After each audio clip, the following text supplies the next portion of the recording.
Before the 360, there were computers in business, but they were all different types. They didn't talk to one another. So trying to do business running on the computers was a little bit like trying to harness chaos.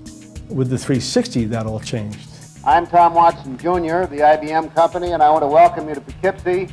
We've asked you to be here to share with us the most important product announcement that this corporation has ever made in its history.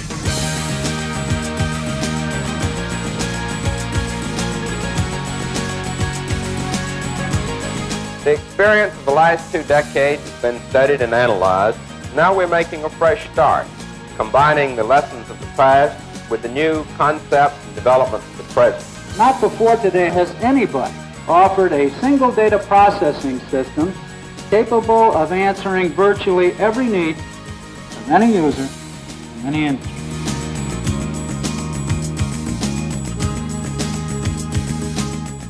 With the 360 came a new architecture. Programs written on a smaller computer would work on a bigger computer. If you needed that computer, as your company grew, you could add computers and not lose that investment.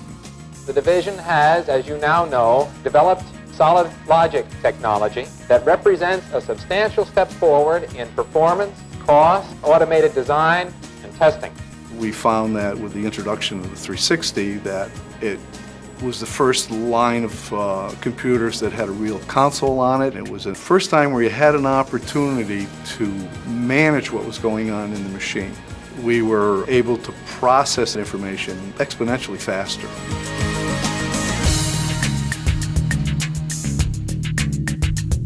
I think the industry knew that IBM was making a bet-the-company gamble, but I think they really just expected a bigger, better computer.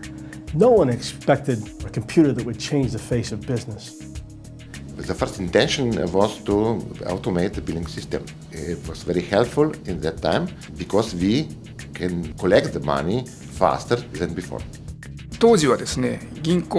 Back then, the calculation of interest for ordinary accounts at a bank was done manually by abacus. So it was common for those people doing the calculations to stay at work until very late every day. I understand that employing this system allowed those people to go home earlier, so they were very happy.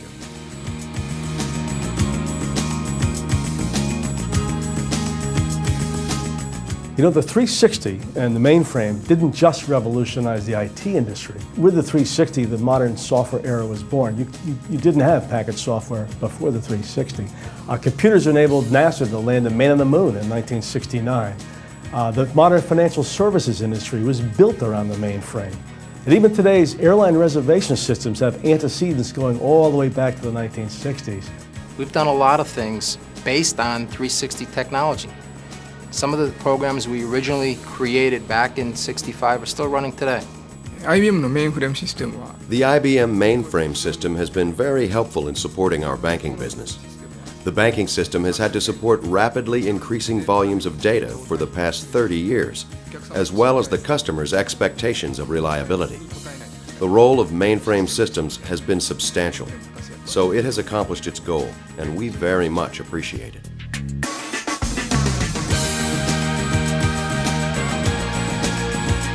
The mainframe is here to stay. It's a technology we all grew up with and we know, we're comfortable with. If I look at all the different technologies out there and what we can achieve and what we have achieved on the mainframe, it's the most reliable technology that we have today. So I think the next 40 years of IT will be incredible. We see the siege in that, what's happening today. The whole growth of e-business, the promise of on-demand computing, ultimately utility computing. We're just beginning to see where the future might take us.